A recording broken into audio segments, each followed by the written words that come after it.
Hello बच्चों, let's see this question. The question says direction हमें दी गई है in each of the following question. Read the two statement and choose if A statement one is true, statement two is true, statement two is correct explanation of statement one. B statement one is true, statement two is true, statement two is not a correct explanation of statement one. C statement one is correct and statement two is false. D statement one is false and statement two is true. Statement one हमारे पास है when the cell is in the open circuit there is no force on a test charge inside the electrolyte of the cell. Statement two में कहा गया कि there is no field inside the cell when the cell is in open circuit. तो हमें बताना है कि statement one true है या फिर फॉल्स है एंड ये कैसे एक दूसरे से रिलेट करती हैं। तो इस क्वेश्चन के लिए हमारा की कॉन्सेप्ट यूज हो रहा है, that is the cell and circuit. Cell and circuit. तो स्टेटमेंट में वन में बोला गया है कि जब सेल है is in the open circuit तो no force on the test charge inside the electrolyte of the cell. Statement two में कहा गया है कि there is no field inside the cell when the cell is in open circuit. Okay, तो देखो जो current होगा इनसाइड ए सेल वो होगा due to the motion of a positive and negative ions. So the current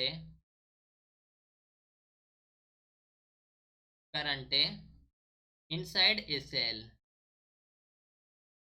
inside a cell is due to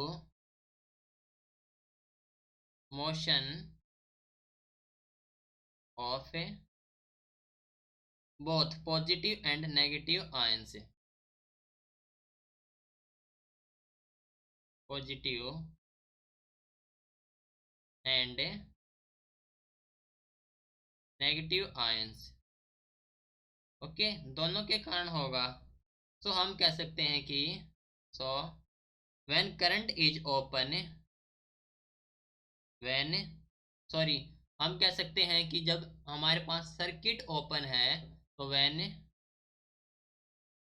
circuit is open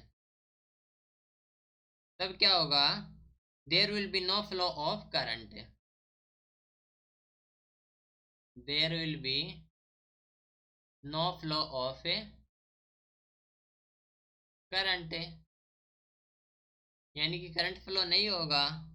as a result no force will experience on test charge and no force will experience in test charge.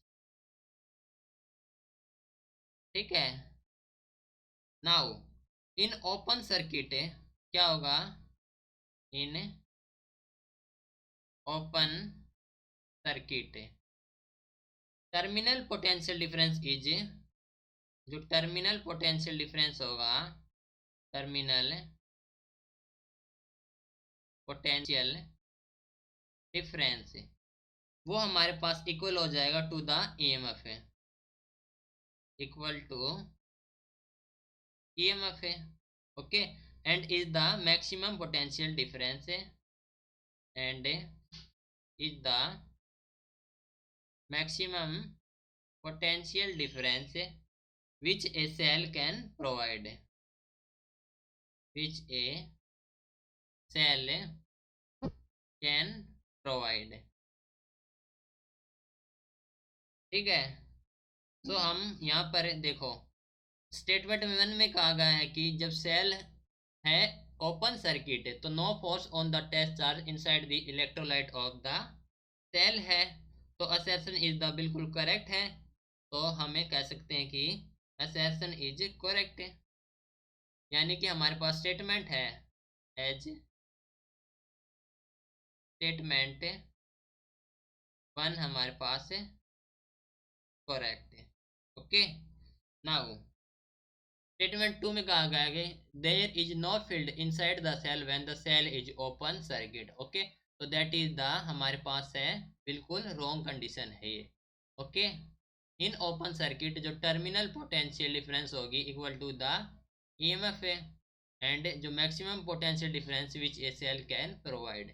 तो हमारे पास जो statement 2 है, statement 2 that is false. तो हमारे पास statement 1 correct है and statement 2 है false है, तो हम सेलेक्ट करेंगे सी। ओके, तो हमारा ऑप्शन नंबर सी हो जाएगा correct answer, right. This is your final answer. Hope you understood it well. Best of luck.